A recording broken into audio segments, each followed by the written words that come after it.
everyone can see or hear me. Uh-oh.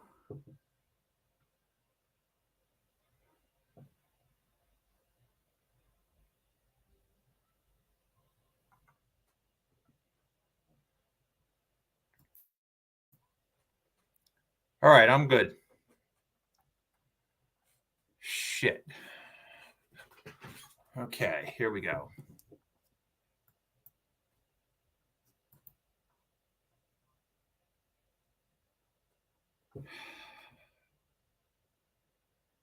All right, Jeremy, I'm here. I can't hear you, but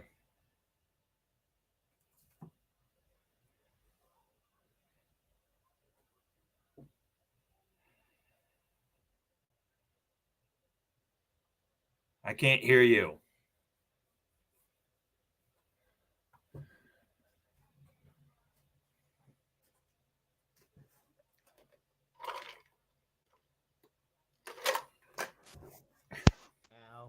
Nope.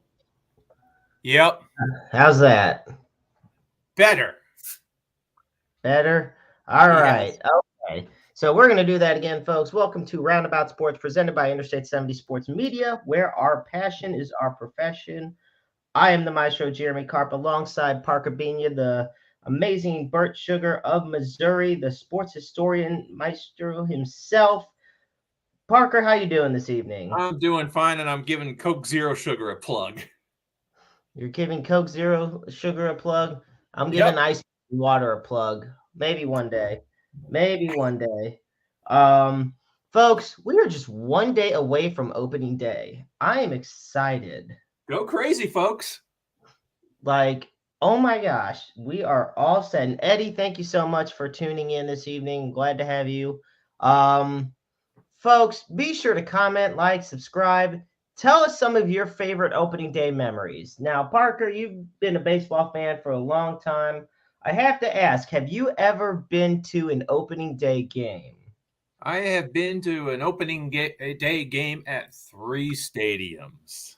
Okay, and what stadiums might those be? Yankee Stadium, the post 1976 version, I guess that would be considered 2. And Okay. Shea Stadium and Busch.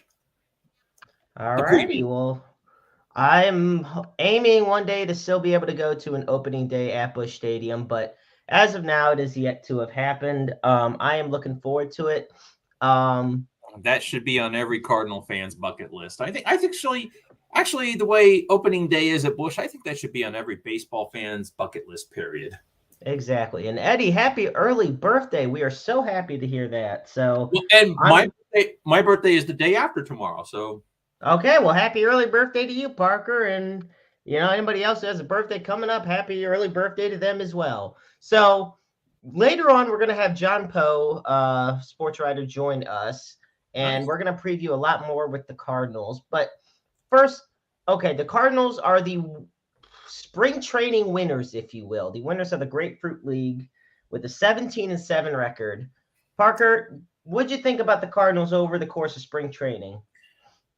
I really don't put that much stock in spring training, to be honest with you, but I think I saw a lot of bright spots. I saw Matz being the Steven Matz of old, the 14-game winner that we signed. I saw a great World Baseball Classic.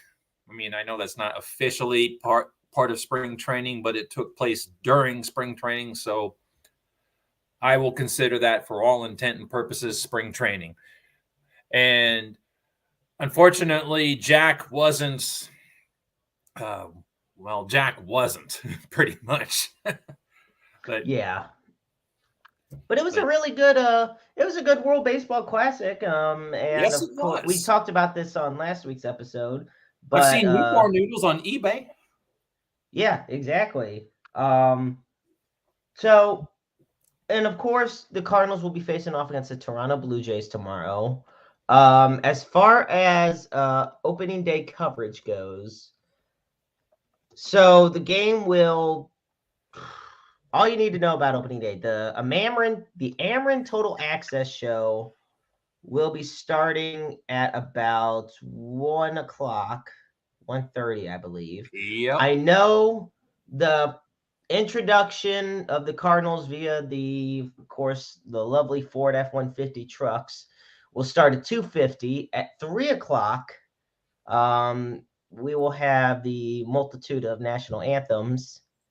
And It was only 2 of them. at 3:05, first pitch will be by soon-to-be National Baseball Hall of Famer Scott Rolen to Cardinals Hall of Famer Matt Holliday. Nice. And I'm looking forward to, and of course at 3:10 is when the game is going to start. But the gates open at noon. So for those wondering, and it's going to be high as 67.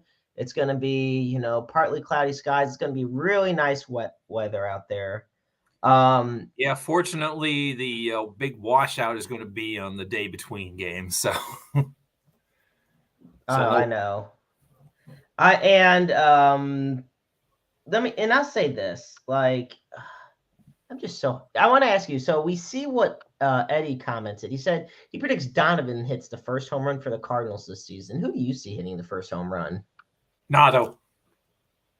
You see Nato hitting the first home run? Yep. You know what? I'm just going to throw a bold one out there. I'm going Newt Bar. Ooh. I'm going to see, because this is the projected starting lineup. So you got Edman leading off. He'll be shortstop. O'Neill will be center. You have Goldie and Arenado and Contreras. We all know where they're going to be playing. Yeah. Newt Bar in left field. Batting sixth. Wow. Yeah. A lot of people this is the projected starting lineup, so keep in mind things could always change. They got Walker as DH as far as making his start. Mm-hmm. Brendan Donovan at second base. And in right field, Dylan Carlson. I'm guessing Newt's going to play left. Yes. So, yeah, Newt's going to be the left fielder. So I still think, with all those guys, I still think we have the best defense in baseball. I'm sorry. I mean, you've got an infield made up entirely of Gold Glovers. It is crazy to think about. Yeah, I mean, every one of those guys has won a Gold Glove at one point or another in the course of their careers. Yeah. And then, of course, what's on the other side of the state of Missouri, we got the Kansas City Royals, who will be opening tomorrow at Kauffman Stadium. So not only for them is it opening day, but it's their home opener. Yep, against the Minnesota Twins. Yeah. The live cover. The team. Go ahead. You've got the team that currently resides in Kansas City against the first team that forsook Kansas City. Yep. The Twins used to be the Kansas City Blues or the Kansas City Cowboys. In 1900, 1901, they moved east and became the Washington Senators.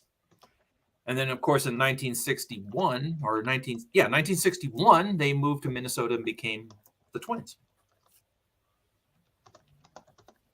Well, no. Well, how about that? We take a look as far as Royals coverage goes, and the live coverage starts at 2 p.m. on Bally Sports Kansas City, and that includes all the on-field ceremonies. First pitch is scheduled as well, just like for the Cardinals, at 3:10. Now, I want your take on this. Eddie says that Walker should be playing on the field, not basically off the bench. I mean, and quick side note, my dad said he's not only been to an opening at the Old Busch Stadium, but he's been one at Atlanta Fulton County Stadium when he lived down there for many years. So how about that? Yeah. And you know what? I agree, Jared. Look, Valley Sports, we don't know what the heck's going on with them. We bet, I guess, for the most part, you might as well cherish them while they're here because they probably won't make it through the season, and then heaven knows what'll happen. They said I saw something about that this morning. They said they were going to televise 150 games this year, but bankruptcy, the bankruptcy process takes a long time, and it could be months before that's all settled. So in the meantime, they are here. Yeah. So I'm also looking at this. There's another sleeper that I'm really banking on for the Cardinals doing well this year, and that is Tyler O'Neill. Let me tell you something. Tyler O'Neill, believe it or not, in 2021, he finished eighth. He finished eighth in the MVP voting. That's right, and hit 34 home Not too runs. shabby. Yeah. And in the World Baseball Classic this year, he slashed 615 with an average, 722 and 769. And he was in the middle of the order. And absolutely, Jared, Tyler Yes, is he a is. big time workhorse. Injuries have hurt him over the past couple seasons, but at the same time, when he's on, he is just on the ball, and he's a dangerous. That's another reason I give the Cardinals so much credit that they're in, because look, you think just having Goldschmidt, Arenado, and Contreras is like bad enough for the opponents, and of course you got the 6'5", 270 Jordan Walker, who's the next big thing for Major League Baseball. But then, of course, you got yourself your Lars Nootbaars, your Donovans, your Tommy Edmonds, your Tyler O'Neills. Just from top to bottom, you talk about the defense being dangerous. Look at this team. Yeah, you've got the potential for almost 200 home runs from your starting lineup alone. Yeah. And here's a question for you, Parker, sent in. Do you think Walker should be in the field or DHing to start off the season? I have kind of mixed emotions about that. I'd like to see what he can do in the field, but I also don't want to rush him.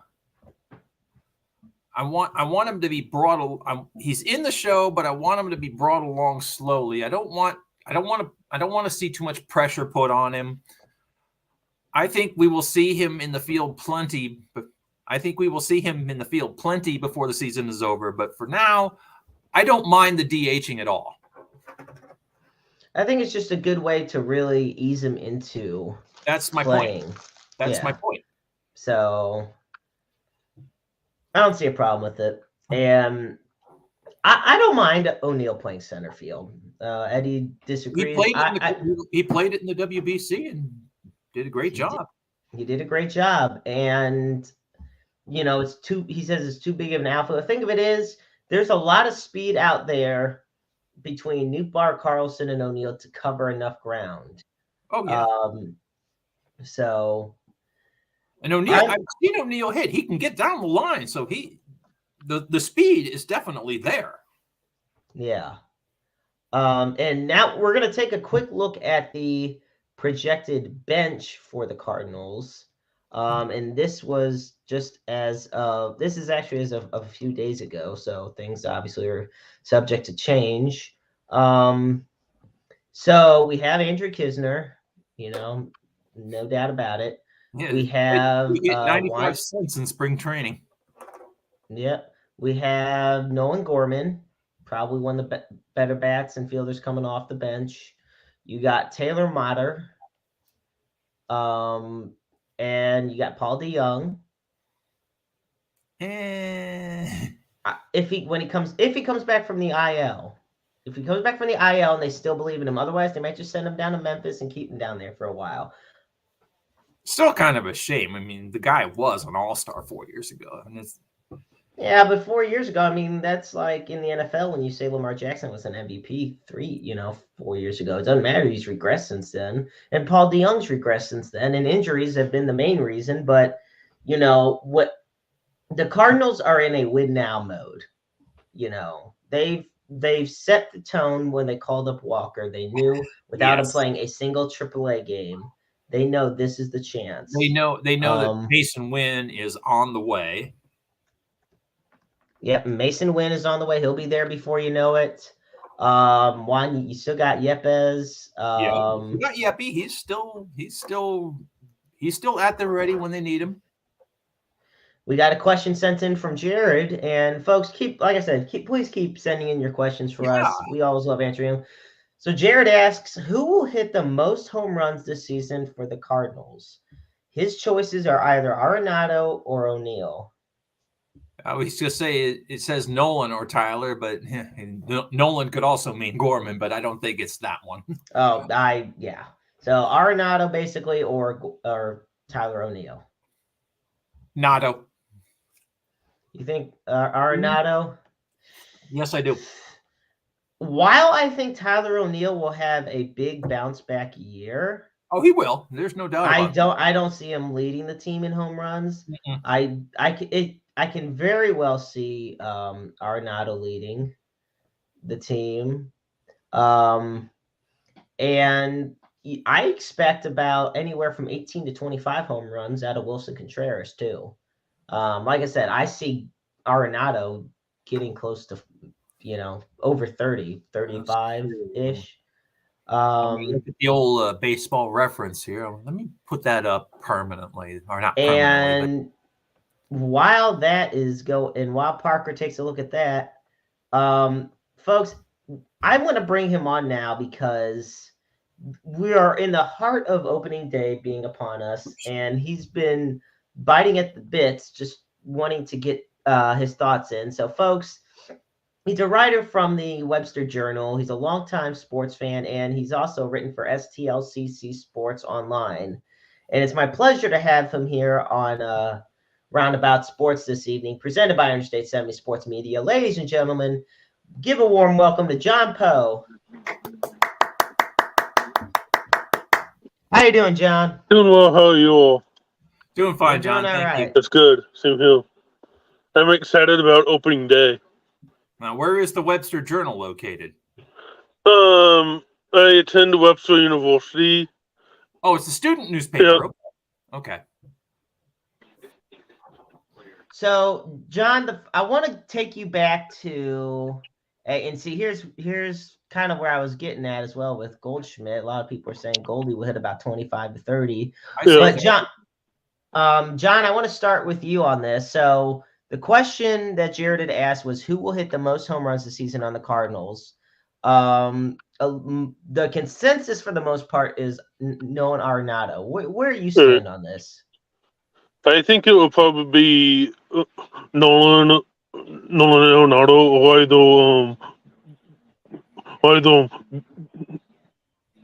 Goldie. You got Goldie? Yep. Do you have a number on how many you think he'll get? I don't really know. I'm guessing.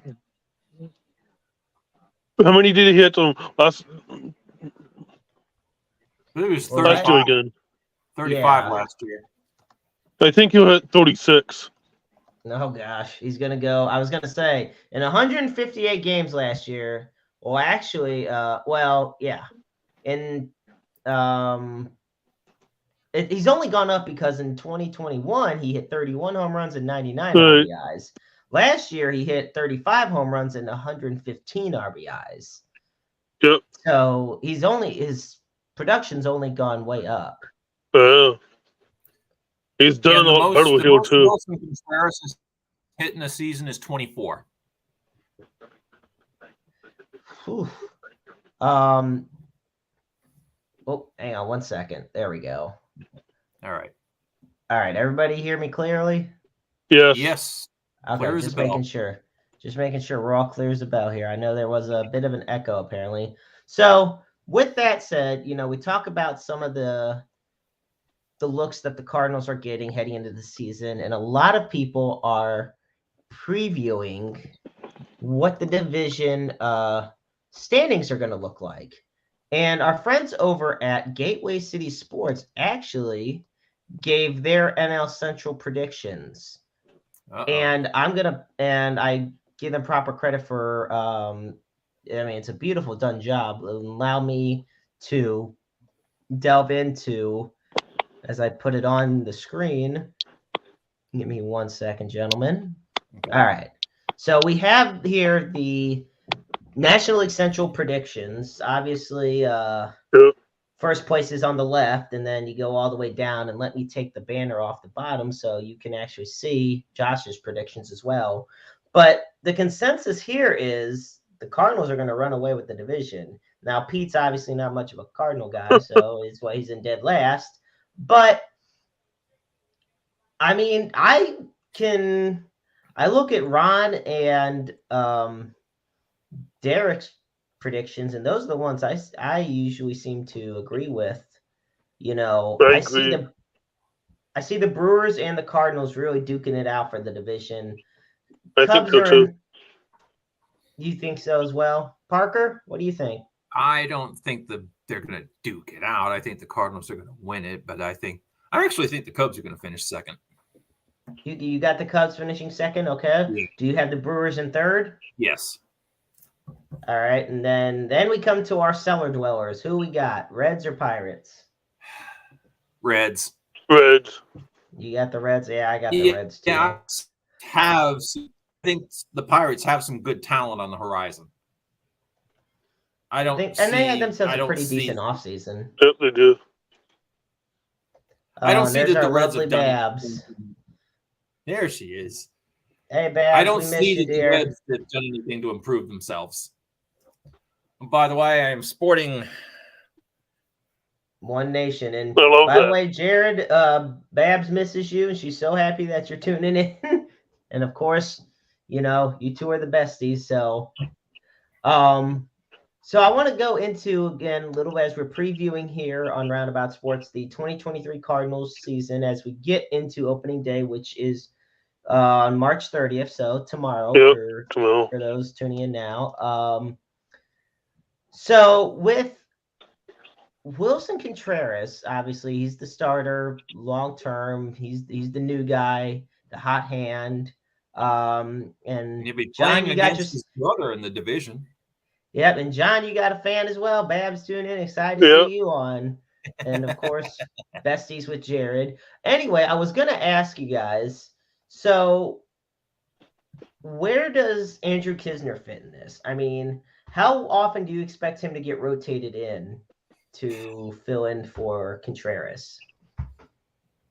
I can see him having maybe 150 plate appearances. I don't see him. I see Contreras being the guy for at least 120 games. I think so too. I see Contreras.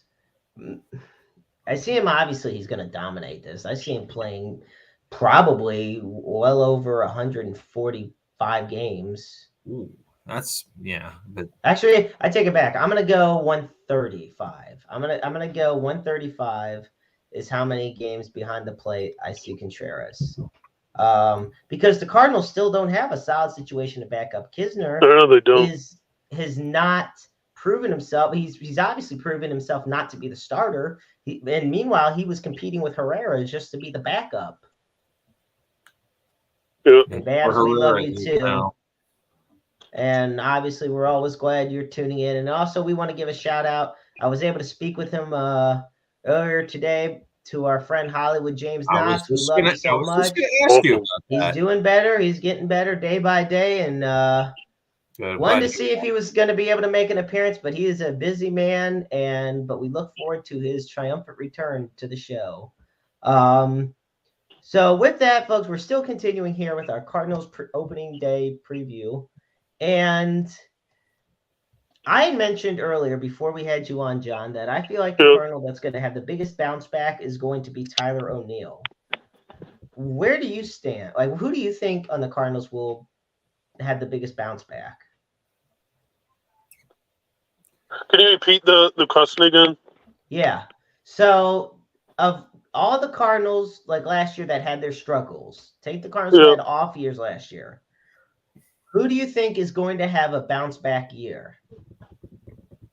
I think Tyler O'Neill will if he's healthy. If Tyler O'Neill stays healthy, he'll be set to go. I agree. I have two choices. Okay. I'm going to give a position player choice and a pitcher choice. My position player choice is O'Neill. We are unanimous on that. And my pitcher choice is Steven Matz. Ooh. I can see Well, that too. Steven Matz. Why Steven Matz? Well, like I said, he was a 14 game winner the year before we signed him. He had a bit of a hard luck last year with injuries, but he looked solid this spring, and I think he has the potential to be the 14 game winner he once was. Go ahead. Go ahead. No. You go. As for leading the team in wins, I think it's going to be Miles. That's what I think too. And I'm going to say 18. You go 18, John? I'll go with 15.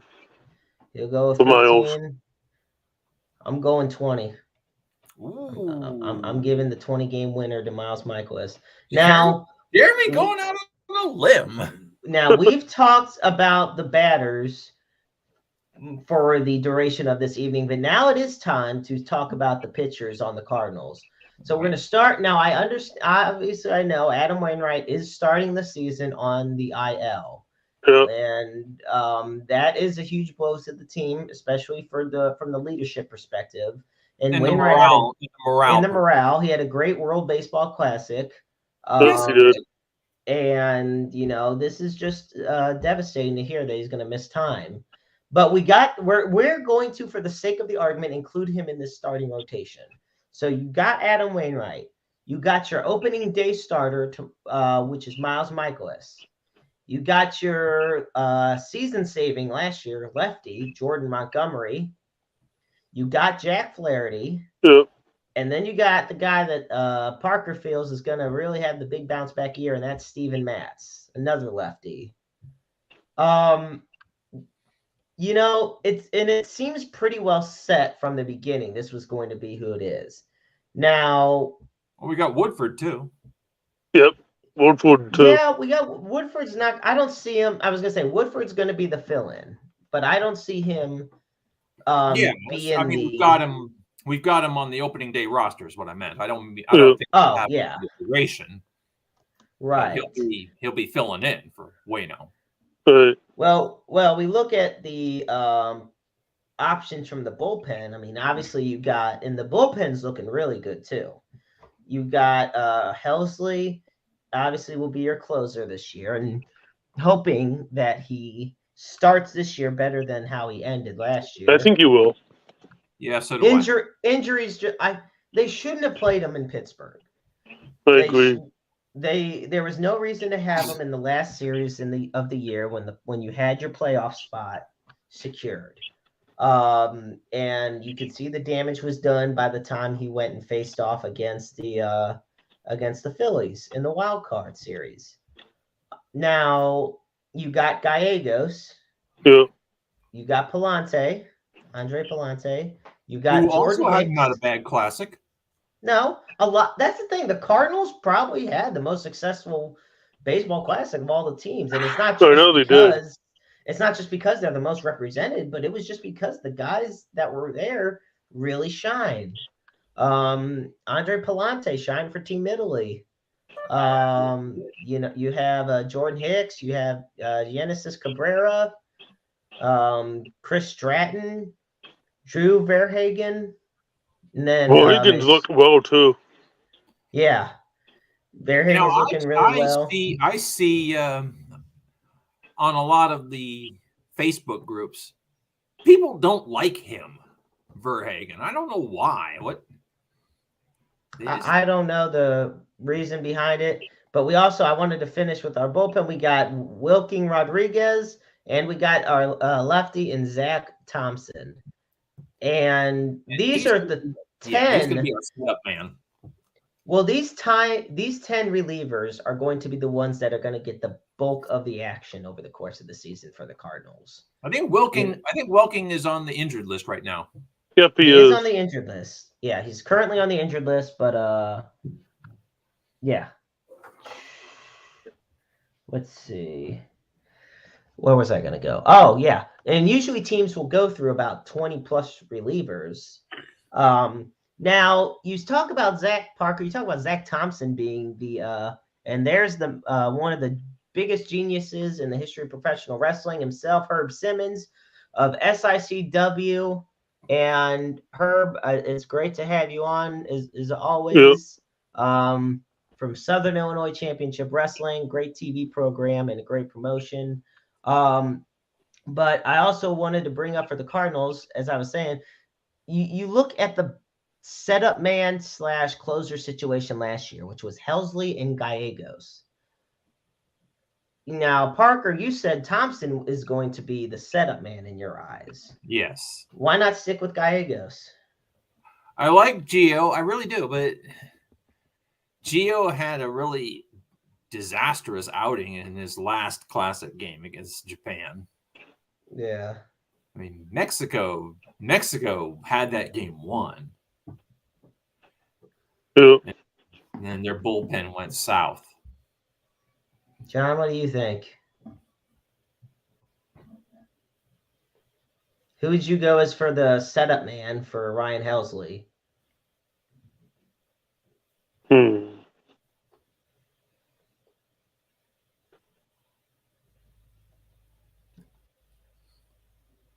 Thompson, probably. Yeah. You're going to probably go with Thompson? Yeah. Okay. I like Thompson's stuff.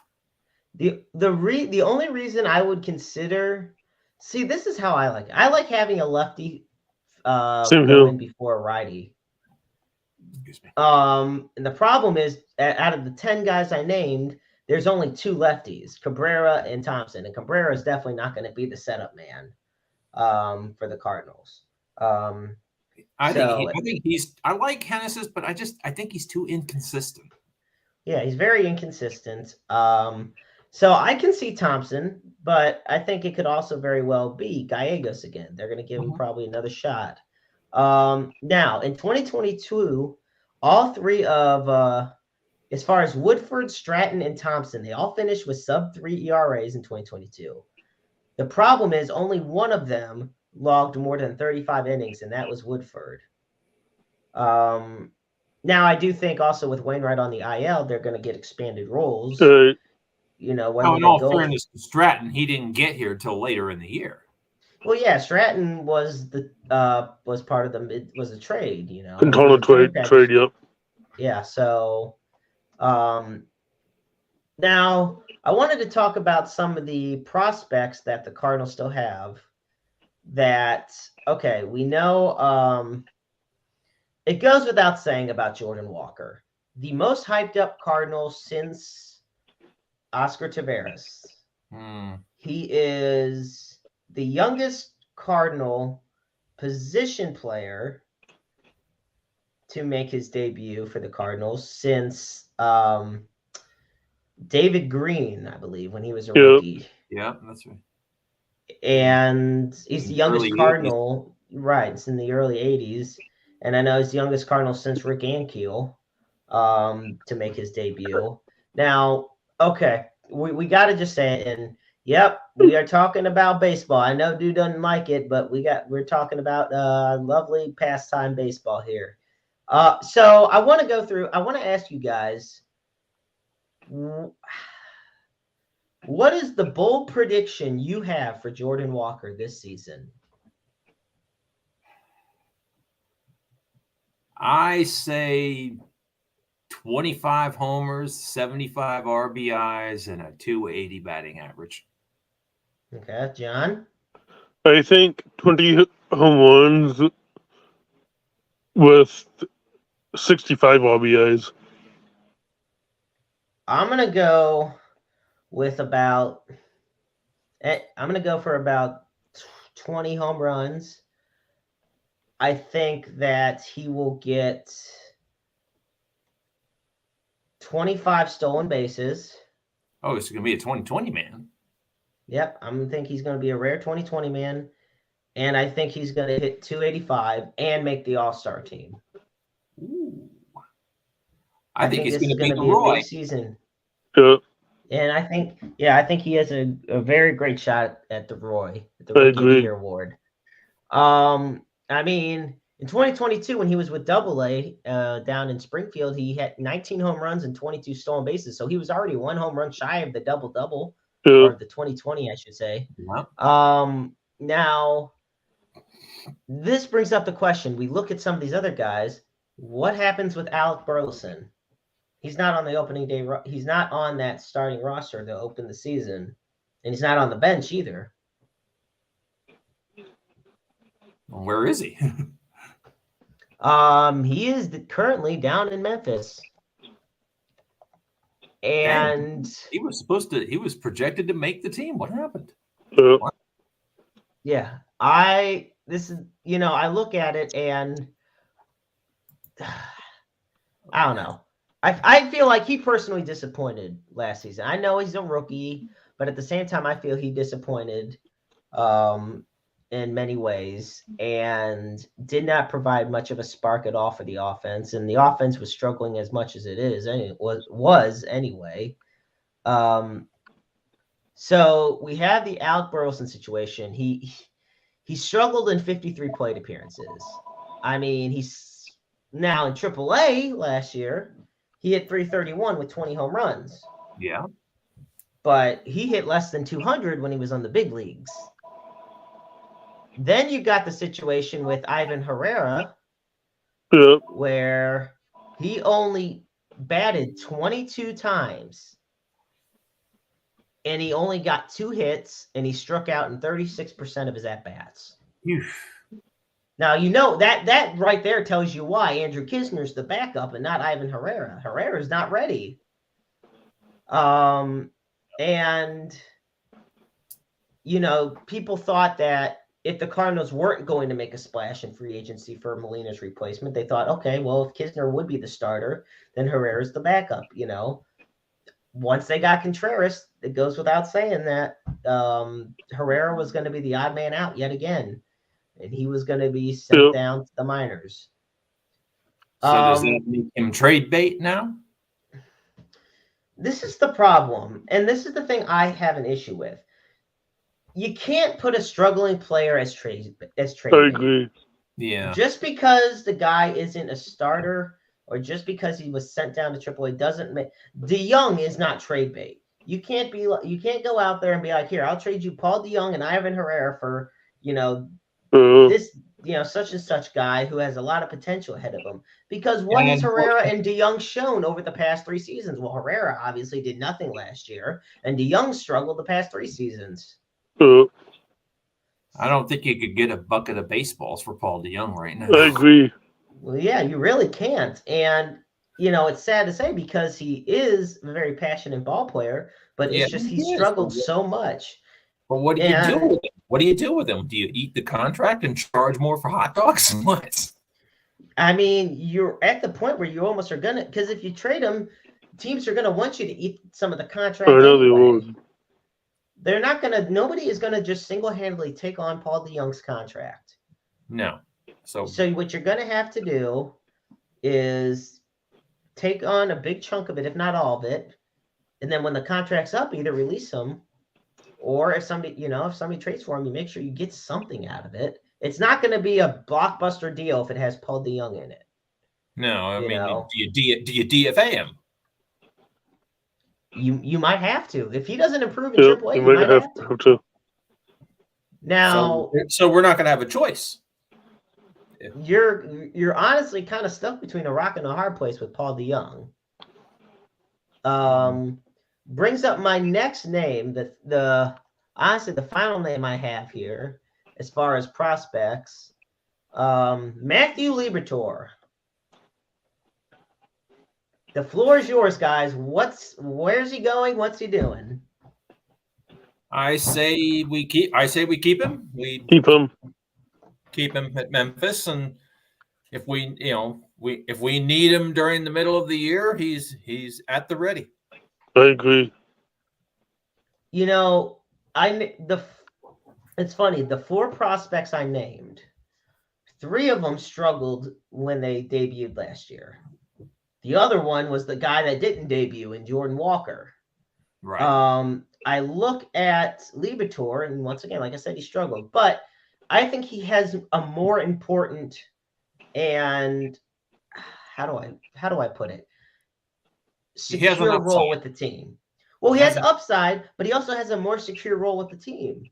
Because there's so many batters you can substitute instead of like a guy like Burleson or Herrera. But if a pitcher goes down, Liberatore is basically the first one that'll be at the phone being rung up there. Yep. So I don't know. I feel like the pitcher spot is a lot more secure to stay within this organization than it would be for guys like Burleson, Herrera. And at this point, hell, the only reason DeYoung is still secured with this organization is the contract. Yeah. That's if they didn't take on so much money. That is the consensus opinion. I agree.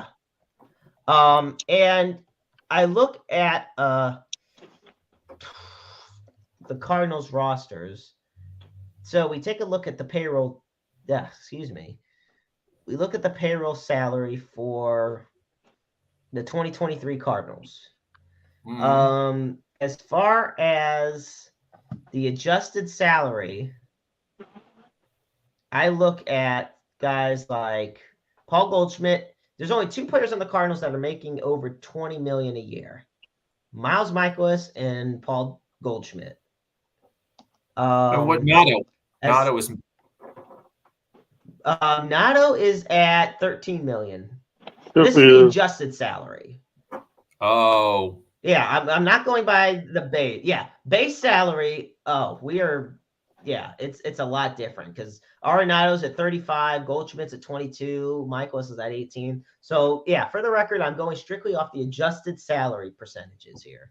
Now we go to the injured list. Of course, Adam Wainwright's making $18.5 million adjusted. Paul DeYoung is making $9.1 million adjusted this year. Wow. He's 29 and he's 29 years old. And that is 8% of the entire payroll of the Cardinals. And people which want to sign people may Shohei not Ohtani? think is a lot of money, but what's that? And people want to sign Shohei Ohtani? Say, Parker? Well, at the same time, I'd rather take a Shohei Ohtani over Paul DeYoung. Same. Who wouldn't? And I feel like with some restructuring, yeah, but if you can restructure and retool, look, I'm not saying that it's in the realm of possibility. One of the most fun things about the WPC was seeing Nootbaar always hanging out with Ohtani and people getting on the hype train about him recruiting him to St. Louis. Yeah.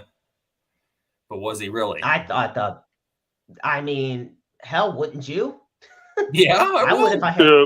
Exactly. See, that's the thing. Now I look at the base sal. We'll do base salaries, to make it a little easier. So the base salary for Nootbaar, if I can actually even find it,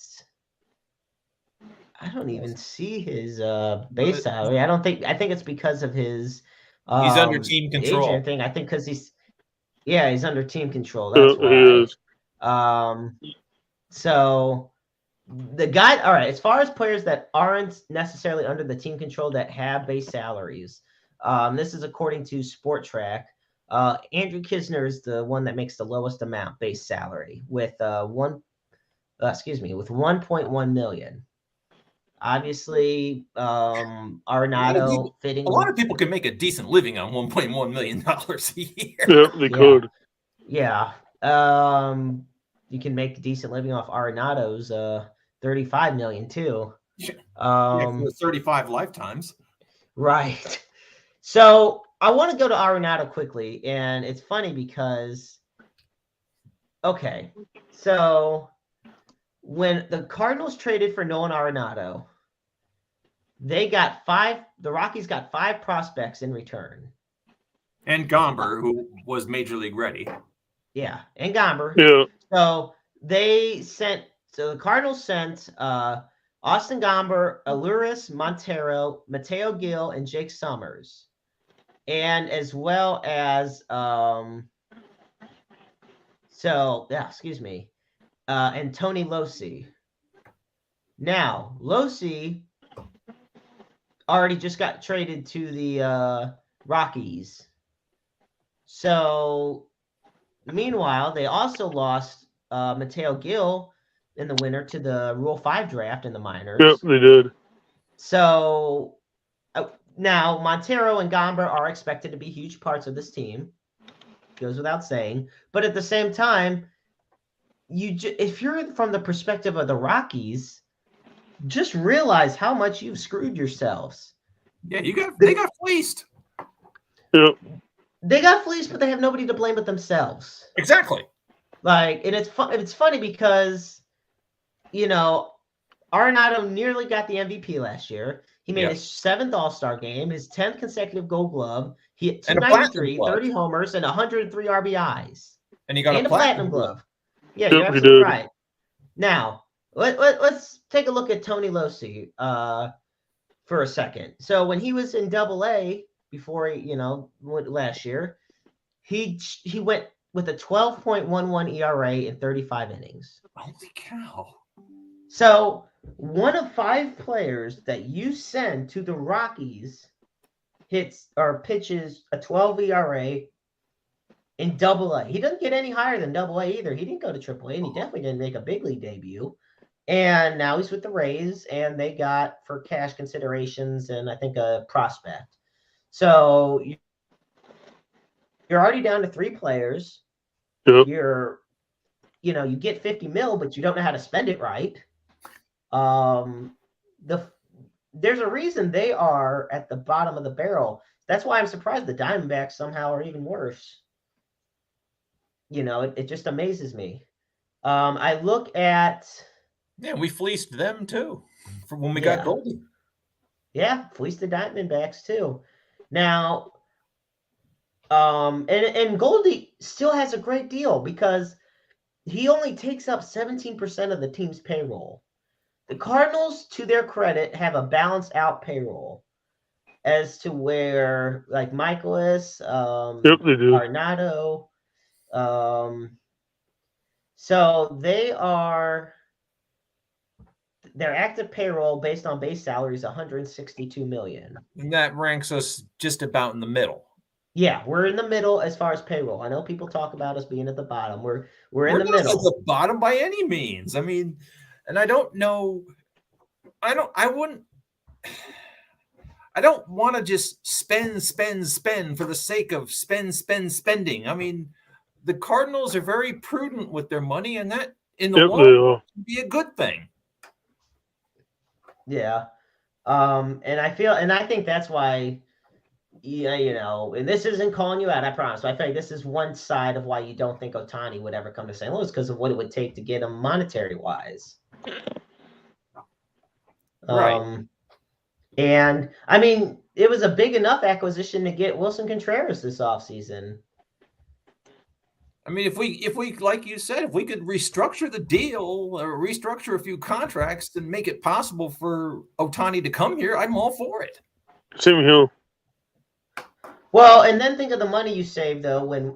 Say this is Wainwright's last year, Wainwright has an $18.8 million contract and he's gone.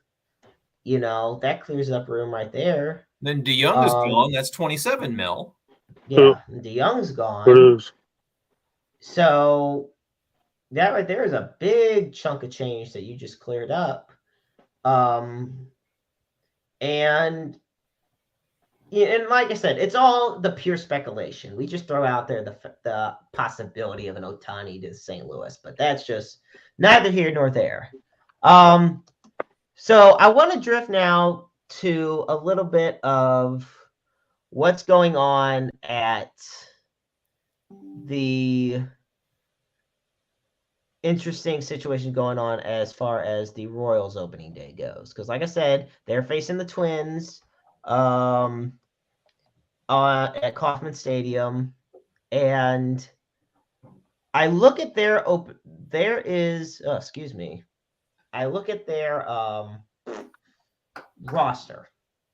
Obviously, first off, you want to talk about a team that knows how to get some catchers depth perfectly. It's the Kansas City Royals, in my opinion. Because you got Salvador Perez, obviously, it's your starter, future Hall of Famer at the rate he's going. You got MJ Melendez, and then you got Freddie Fermin. Salvi and MJ both played in the Classic. Yep, exactly. They did. And in spring training, Freddie Fermin hit 292 for the Royals. So, right there, and this is Salvi's 12th season behind the plate. Mhm. And this is a young team, one of the youngest in baseball, and he is the leader. You know, They're going to be good a at few fir- years down the road. I do think that. I think it's they going to are a take team on the time. rise. Yeah. It's going to take Well, it's time. not going I to be think tomorrow, but no, and I think the projections that they're giving them, like a lot of these analysts, like USA Today, predicted them at I think 65 and 97, and I don't see it that low. no, me neither. That's what they were last year. Yeah, well, and I think the reason last year was so bad was just because their pitching was atrocious. It was at the bottom of the league. Mm-hmm. They averaged over a 4.0 ERA. Yep, they did. And I look at who their infield is. You got Vinny Pasquantino. You First got base. Michael Massey at second. And you Who's at got shortstop? Hunter Dozier. Oh yeah, okay. Shortstop is Bobby Witt Jr. And Yep, He played third in the Classic. huh? He was on the USA WBC team as a third baseman. Yep, he was. Yeah, because he is able to rotate around. Well, I look at Bobby Witt Jr. and I see how he did last year. And I see him going nowhere else but up. Last year, this is see, I think the reason is also Alberto Mondesi got traded to the Red Sox. Mm-hmm. They were sick of his injury issues and they traded him. And want to know the ironic thing, guys, is the fact that Mondesi is on the 60-day IL already with Boston. Oh my God. Yep. I'm sure Mondesi's already done. Robert Marcello, my partner on my other baseball show, is loving that. Exactly. I know Robert will definitely enjoy that. And I know you're being facetious too. Exactly. And so now Bobby Witt will get the full reins at shortstop. He's only 22 years old. His rookie year was just phenomenal and he hit 20 home runs, 80 RBIs, 254. And then was he the Roy? Was he the AL Roy? I do not believe he was the AL Roy.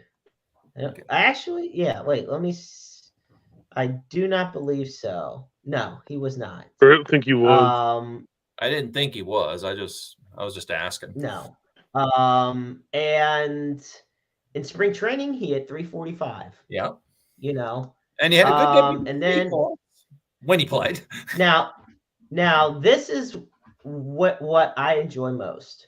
Remember I was talking about Melendez being the backup catcher? Yes. He's also an outfielder. Yep, he is. So now in your outfield, you got MJ Melendez, Kyle Isbell, Nate Eaton, and Edward Olivieres. Mm-hmm. So a group of young guys. When your backup catcher doesn't have to, you're not wasting Melendez's talent, because if he's not having to back up Salvi for any reason, he's going to be in the outfield starting. Yeah.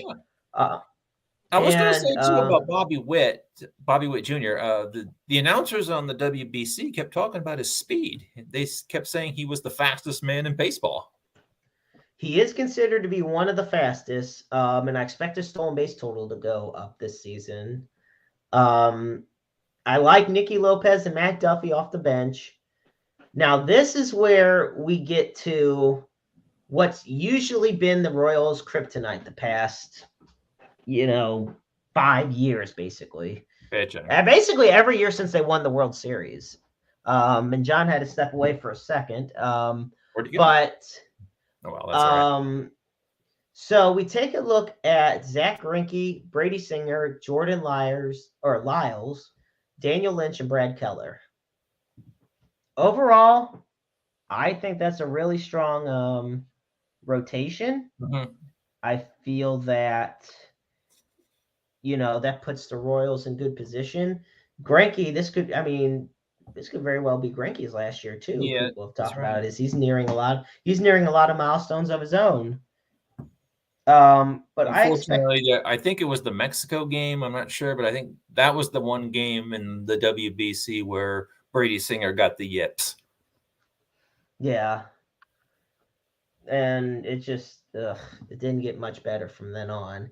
And for those wondering, yeah, so actually John's phone died. John Poe, who tuned in, he said his Oh, he phone was on. died Oh, he on was us. on his cell phone with us. I didn't realize that. Yeah, he was on his cell phone with us, and that's okay. We're just grateful to have him on in any way, shape, or Yeah. form. Hopefully, he has it charged and is able to come back. He'll keep me posted, but nevertheless, folks, as we get closer to the hour mark here on Roundabout Sports, thank you so much. I'm the Maestro Jeremy Karp alongside Parker, our lovely historian in the Birch Sugar, Missouri. We are getting so excited for opening day 2K23. Whether you're on the west side cheering on the Kansas City Royals or on the east side of Missouri cheering on the St. Louis Cardinals, Or in mid-Missouri cheering on both. or mid-Missouri cheering on both, or hell, if you're in the north side of Chicago and south side of Chicago cheering on the Cubs and White Sox. But, you know, I also look at the predictions overall for the American League Central. I have the Guardians winning the division, bar none. Cleveland, I have winning the American League Central. So do I have the Twins finishing second. And going to the You're going, what's that?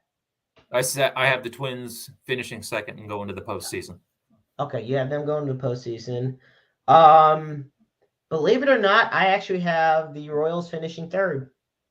I think they'll finish above the. I have the White Sox finishing fourth, and then the Tigers dead last. I don't know why. I think the White Sox are a mess. They are a mess. They're a mess of an organization, and the thing of it is, they had too much talent. Then they went out and got Tony La Russa, who, God love Tony, you know, one of the greatest managers of all time, Hall of Famer, but had no business being back managing. No, he shouldn't have. He should have just stayed gone. His last game managed. Yeah, no reason. He just stayed gone.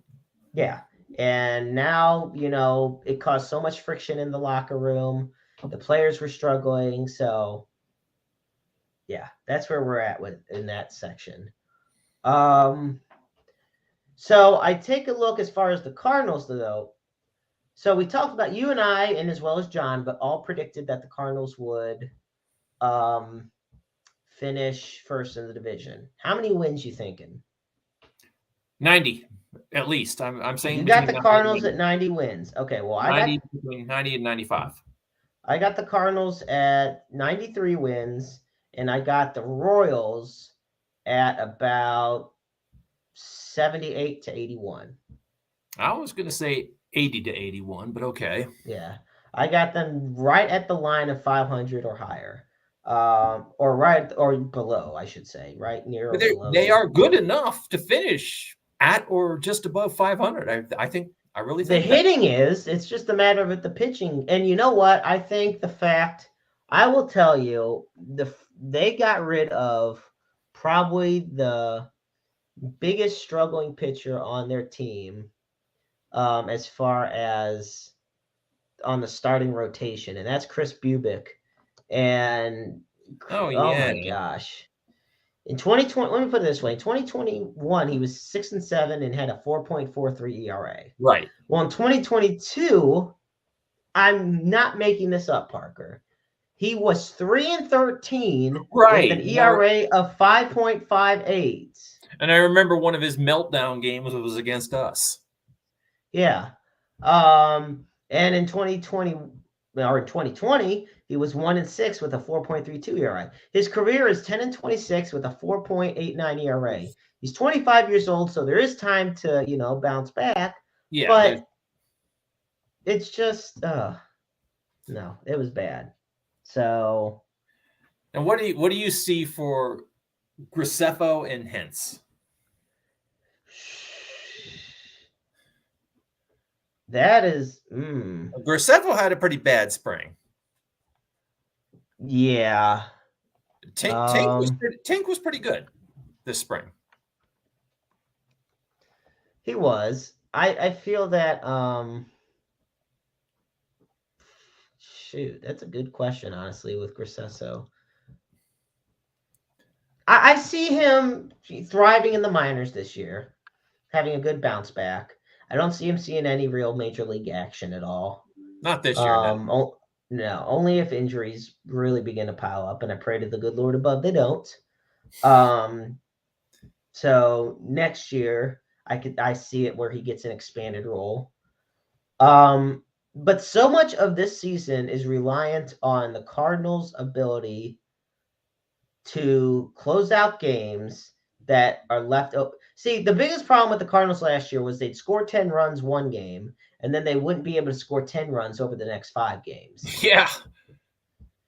And they would rely on, see, there might not have been a team that had more wasted solid starting performances than the Cardinals in 2022. Right. There was a lot of solid outings that were blown because the pitchers just couldn't, or I'm sorry, because the hitters just couldn't score runs for these guys. They would lose 2-0 or 3-1, or 4-2, or 4-1. It's like, yeah, and then a few games later they'd come back and win like 16-4. Yeah. And then same old repeat. Remember June? In June, where Cardinals completely forgot how to score runs. Yeah, it was the same way in Agonizing. 2021. Against the Braves, they would just get shut out every game almost. You were just wondering when they would get something going, and they couldn't. I mean, I remember June of 2021. That was the month that Jack Flaherty went down. Yes. And we really imploded. I don't think we won 10 games that whole June. I mean, we were under 500 in June of 2022. But it wasn't quite as bad. No, it wasn't. They were able to click. I think, the past 2 years, and this is something that I don't see happening this year, but this is something that's happened the past 2 years, and it's the reason the Cardinals were in the playoffs. They were able to get 2 left-handed pitchers to save their ass. Mm-hmm. 2021, it was John Lester and J.A. Happ that saved them. 2022, it was Jordan Montgomery and Jose Quintana. Mm-hmm. And look at Jose Quintana now. Yeah, and he's on the injured list. Of course. Well, Quintana's gone. I was gonna say Quintana's gone from the team. Yeah, he's on the injured list with the Mets. And he's on the injured list with the Mets. Yeah, but I was gonna say that Lester and Happ are retired. And then Montgomery's still at the team. And I like Gumby. Big fan of Big fan of him, of Monty. And I look at how it was a solid trade. Nobody fleeced anybody. Bader finds a new home. Hopefully his plantar fasciitis gets better and he's able to succeed with the Yankees. Yeah, and he actually lived only 11 minutes from Yankee Stadium. Yeah, so honestly, he went home, literally. He literally went home. And so I look at, and then Montgomery wasn't given a chance to shine, and he was a huge reason the Cardinals made it to the playoffs. Mm-hmm. So, and he had a nice performance his last outing this spring. Yeah, he really did. A lot of this season is going to depend on, there are 2 players that come to mind. And it's Jack Flaherty and Steven Matz. And yes. That's 2/5 of the whole rotation right there. Yes. Flaherty, the Cardinals have been so patient with Flaherty. The difference is from a guy, you have your Alex Reyes's, and then you have your Jack Flaherty's. The difference between the two is Flaherty didn't do some of the dumb stuff that Alex Reyes did. Flaherty is extremely talented and is trying to get back in the game, but injuries keep piling up.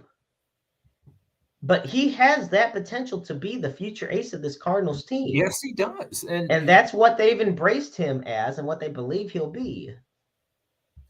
Now, another thing with him, people keep saying, oh, he wants to leave St. Louis. Oh, he wants out. Yada, yada, yada, blah, blah, blah, blah, blah, and crap. No. When has he ever said this? When have those words ever issued forth from Jack's lips? Exactly. It hasn't. That's my point. But, you can express frustration with a team, but not want out. He's never said I want out. No, he hasn't. And But people keep saying he wants out of St. Louis, yada yada yada. No, he never said So this. there's also one pitcher, and I want your thoughts on where we're going with this. Okay. Dakota Hudson. Is he the Paul DeYoung of pitching? I'm afraid so. I hate to say it. I've always liked Dak. I liked the Dak and Jack attack we had a few years ago. It was Because it was a marketing thing. I'm sorry. well, and the thing of it is, once again, another guy with potential, but then Hudson, he didn't know Hudson to me is fitting for the bullpen because he can actually pitch 3 innings. It's after that he can't pitch.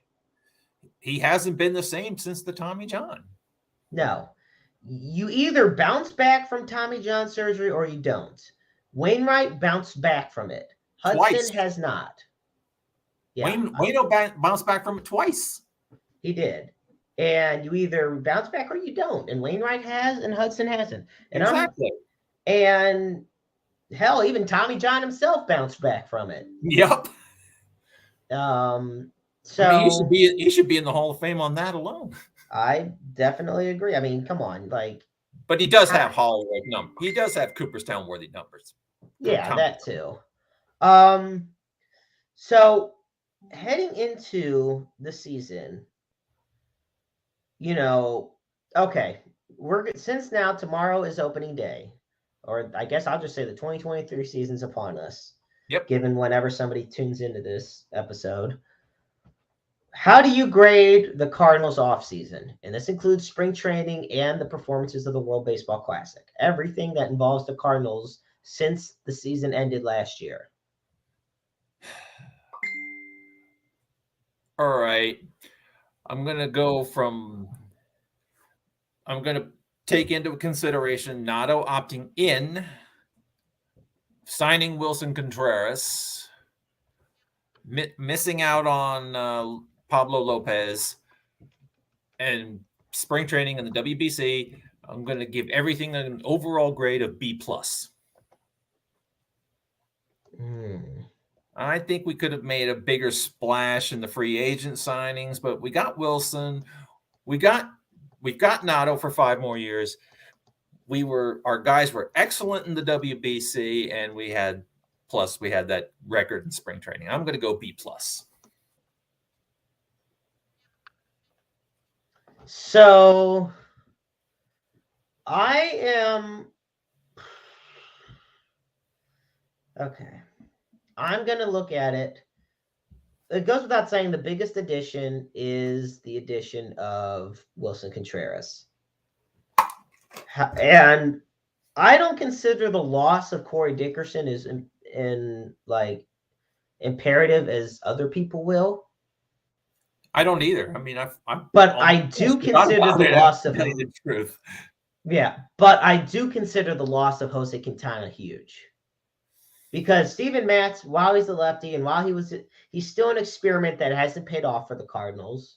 He's an aging veteran. And at the same time, he's like I said, he's been injured the past season and a half. So I'm going to take a look. Taking care of the lineup. If I was to take care of the lineup, I would give them an A. They got the lineup set. You mean the lineup we're going to have tomorrow? Yeah, or even just who they would have in general. Because there's not really many bad lineup combinations you can have for this team. You bring back all your core guys, and you replace a future Hall of Fame catcher with a catcher where if he keeps up his pace, he can make an argument for the Hall of Fame as well. There's not many guys you could have upgraded from Yadier Molina than Wilson Contreras. No, I think Wilson Contreras was probably last year. I'm going to say this. Wilson Contreras was probably the best catcher not named Yadier Molina. But this is where I think the problem comes in, is the pitching. I'm going to give the Cardinals about a B- because I'll give them a B. Well, let's see. A B's higher than a B-. I'll give them a flat B because I mean, overall, or they're pitching? I'm going overall. Oh, okay. Go ahead. Because I do feel I would go B minus C plus for the pitching, because losing Quintana is like massive. And I will take, as far as batting, I'll go A. I'll even it out and make it a flat B for the Cardinals as a whole this offseason. Well, the batting is why I gave him the B plus, but the pitching I'd go B minus C plus. Yeah. And to me, you have so many dangerous hitters in the National League Central. Hell, you have so many dangerous hitters in the National League. Yes. Some of the most dangerous lineups are in the National League. The Mets, the Padres, the Phillies, the Braves, and the Dodgers. The Braves, Dodgers. So, and these are guys that you're going to be now. You're going to be facing these teams, and you're going to be expecting guys like Flaherty and Steven Matz, and honestly, until Wainwright comes back, Woodford or somebody to fill in.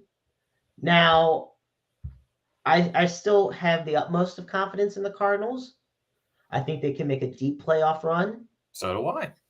I think it's fair to say, if I were to do a power rankings in Major League Baseball heading into the season, I'd put them in the top 10 easily. Most of the services are doing just that.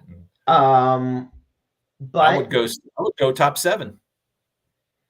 Yeah, I mean, there's just justifiable question marks that do make me concerned when you look at this division, or I'm sorry, in this league, let alone the division. I got no issue thinking the Cardinals are going to win the division. I have an issue thinking the Cardinals are going to win a pennant if they don't stay healthy, which historically the past couple seasons they haven't. I mean, if they stay healthy, they can make a deep postseason run. Oh, absolutely. Because I feel like the Dodgers haven't quite lived up to their hype. I think if the Dodgers don't, I'm telling you right now, if the Dodgers don't produce results, Dave Roberts is gone. Yeah. And Eddie says Parker thinks Wilson bats 2 next. Any though on that? So 2 in the lineup, I'm guessing. I think he means 2 in the batting order. I can see that. I can actually see that. You can see him why the 2 spot though? I don't know, but this is the thing. I've always felt that the first 2 guys in the lineup need to be guys that can get on base and have speed. Yeah, the table setters. That's right. And the heart of the order is the guys that drive them in. That's why you had your Tony Womacs and Edgar Renterias that would be driven in by Pujols, Rowan, and Edmonds. Now, is Edmonds our leadoff guy? I'm wondering if they're thinking they use the 9-1 as that double leadoff. That could work too.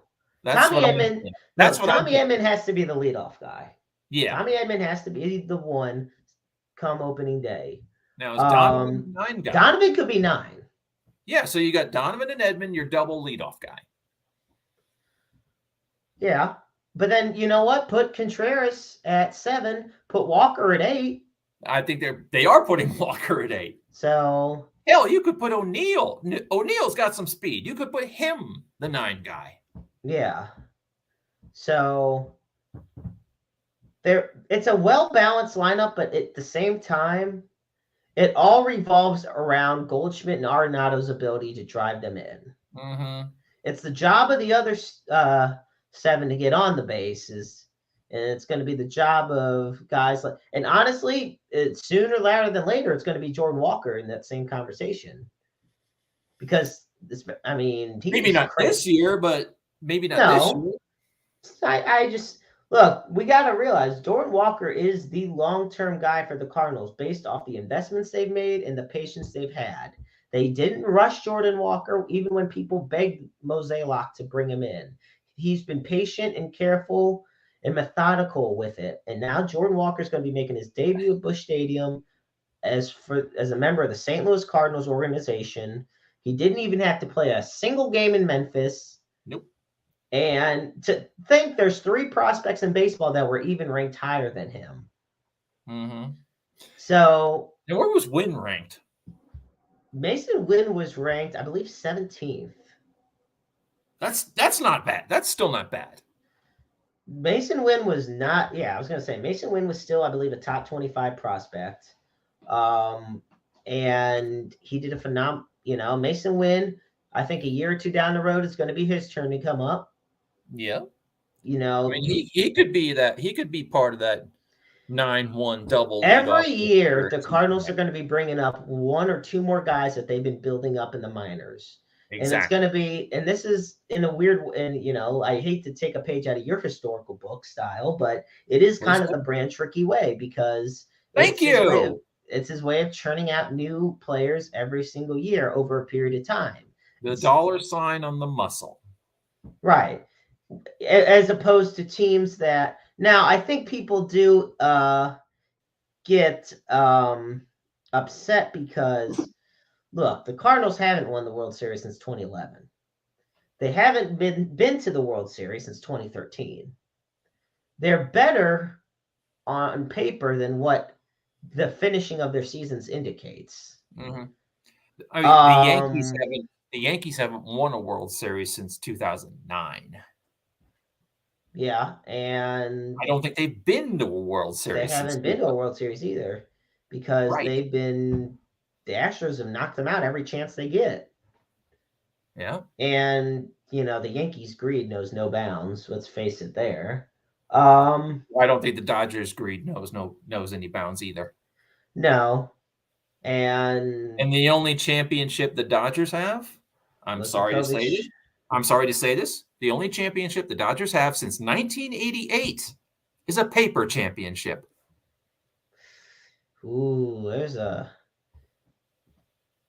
hot take right there. That is a paper championship. I'm sorry. It was a truncated season. It doesn't have the same luster as winning a championship in a normal 162 game season. Well, even if it doesn't have the same luster, it doesn't necessarily make it a false champion. No, I didn't say it was a false championship. I said it's a paper champion. Well, I will say, there was so many aspects that were taken out of the equation. It's like, as far as I'm concerned, we look at, just how long it got delayed. Oh, God. What, a couple of months, wasn't it? It was about 2.5 months. Yeah, they got delayed till what? Late June? Yeah. And I mean, I know they had July 4th games, but they didn't have an All-Star game in 2020, did they? No. I didn't. Okay. So, yeah, I think so. Ooh, Eddie's got a question, and folks, we're gonna stay on for a few more minutes before we wrap it up, but I want to hear your thoughts on this. Is the starting shorts? No. I think it's going to depend on Edmund. But this is the thing. The only way that Mason Wynn is going to be the starting shortstop before the end of 2023 is if Tommy Edman gets moved to second base. There's no way you're going to replace Tommy Edman with Mason Wynn right this season unless it's barring a significant, Then what happens to Brendan? Well, that's what I'm saying. Brendan Donovan is the starting second baseman for now, and I don't see him. Nope. I see the Cardinals infield where they're at is for the long haul. They're not trading Edman. They're not trading Donovan. An injury is the only likely scenario. Edman and in that Donovan case, are not going anywhere. And even then, they have Gorman. Mm-hmm. They're not going to rush. I don't feel they're going to rush Mason Wynn up here. No. You said earlier in the show, Parker, about spending. You don't want teams to spend money to spend money. Well, I don't want teams calling up players just to call up players. Exactly. Give them a reason to call Mason Wynn up.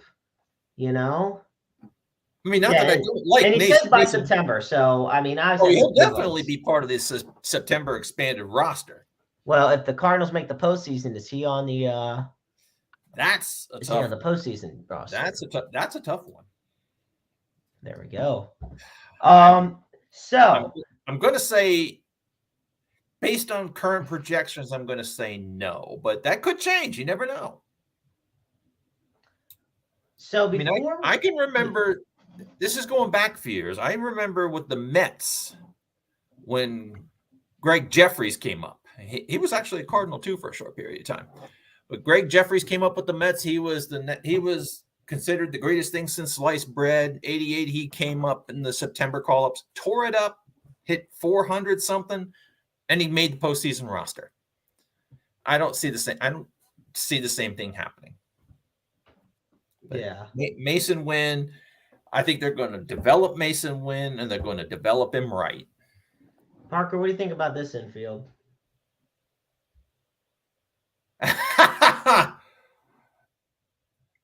And he forgot I don't care as the shortstop. Or I don't give a darn. Yeah, and the pitcher and catcher were yesterday and today, or today and tomorrow, and I think the outfield was certainly because and absolutely. Yep. Oh, goodness gracious. Well, folks, I'm really, before we go, Park, before we wrap up tonight's show, Yeah. all right, this is, our, since opening days, right around the corner. World Series prediction. Who we got? Cards, Yankees. You got the Cards and the Yankees? Yep. Who wins?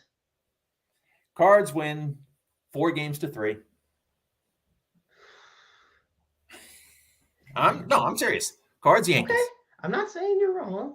Well, you can't be wrong. It's just, prediction. Yeah. I've really been trying to think of all these teams, and I got the Cardinals representing the National League in the World Series. All right. So we agree. But I don't see the Yankees in the World Series. So that's just, my prediction. I see it actually as, this is going to be a bold one for a lot of people. Uh-oh. What, the A's? I said bold, not stupid. No, I said I got the Cardinals facing off against who their very first opponent in the season is, the Toronto Blue Jays. Oh, well, that. I could see that happening. And I got the Cardinals in 6. All right. Now I'm going to make 2 more bold predictions. Okay. Okay. Number 1, when we play the Orioles, we will be wearing throwback uniforms. And so will the Orioles. Okay. The Orioles will be wearing St. Louis Browns uniforms. That would be nice to see. There's only 3 living St. Louis Browns players, so that's all. Really? Wow. And my second prediction: this will be the A's lame duck year in Oakland. And that's when they go. The A's are going to Vegas. I can't believe it. Well, I just want to say, yeah. So Ed Mickelson, people said I can't believe it when the A's left Philadelphia. Come on now. This will be the A's 4th city. Yeah. But Billy Hunter, Ed Mickelson, and Frank Saucier are the only 3. Billy Hunter's still alive? Yeah. He was a third base coach for the Orioles in the 70s. I remember him. Are the only St. Louis Browns players that are still alive. And Billy Hunter was part of the Don Larson trade, and Don Larson just died about a year or 2 ago. Uh-huh. And a big shout out to Ed Wheatley and everybody at the St. Louis Browns Historical Society and fan pages and groups to keep the legacy of that team alive. Always respect the hard work they put in. So, okay. Programming reminder, Saturday, the next episode of Down the Left Field Line with yours truly and Bentley University broadcaster Robert Marcello. And also for Saturday, I don't anticipate it being on at the same time, but we're anticipating 3 p.m. Central Standard Time. We're going to have a special WrestleMania edition of Roundabout Sports. Christopher Miles from Issues with Wrestling. Christopher Miles will be on. Our favorite zebra. Yep, our favorite zebra. And we're anticipating a few other very special guests as well to be on the show. So as Has he this ever weekend. gotten hit or knocked out in any of those matches? Oh yeah, Has he really? It's enjoyable. And So they all probably go out for beers afterwards. oh yeah. So with that, folks, we're gonna wrap it up here at Roundabout Sports. Remember, you can follow Interstate 70 Sports Media on Facebook, Twitter, and YouTube. You can follow Roundabout Sports on Facebook as well. And I you think YouTube. can what's up? I think you can follow it on YouTube too. Yeah, well, I was gonna say you can find the Roundabout Sports episodes, all of them, and that will soon include the now dubbed Lost episode, which was the season 3 premiere, which featured Taylor Michelle Coleman, Vince Oh Coleman's daughter. yeah. And yes, I am for the second week in a row. I am personally cordially inviting Vince Coleman to be a guest on a future episode of the show, if he so wishes. Is he To still give mad? to give his side of the story on everything. So we would love to have you, Vince. So just reach out if you want to be on the show. Yeah, Vince, come But on. You're also, a good partner, and Jeremy's a good guy. You should give him a chance to interview you. And for those as always, you can, for mental health awareness, call the NAMI hotline at 1-800-950-NAMI, 1-800-950-NAMI, the largest grassroots nonprofit organization on mental health awareness. And as always, we put up the Suicide and Crisis Lifeline. Understand that you are never alone in the world. There is always somebody out there that loves you and cares about you. And you also have the choice to be that voice, those listening ears for somebody else in times of need. I was just going to say the same thing. So we're all in this together, and the world just needs a little more love, and especially in the trying times that we're going through right now. So until next time, folks, he's Parker Bina. I'm the Maestro Jeremy Carp. Thank you so much for tuning in to Roundabout Sports. And remember, life is a book full of empty pages just waiting to be written in. Make your lives worth reading.